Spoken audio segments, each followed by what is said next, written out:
In this video, I am just creating two ponies that are small up the top of my head and separating the long hair into three separate sections and braiding each one separately. And I love this look. It's like a take on front braids. It also adds like more volume in that area too if you need a little lift, and you can wear it for however long you like, especially because it's great. You don't have to wash your hair or stuff like that, you know. It's a heatless style too, so you don't have to curl it or anything.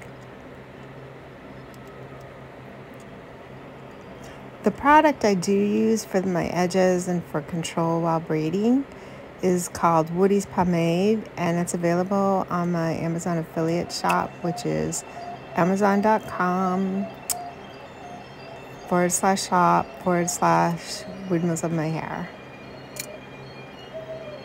Just tidying up some of that.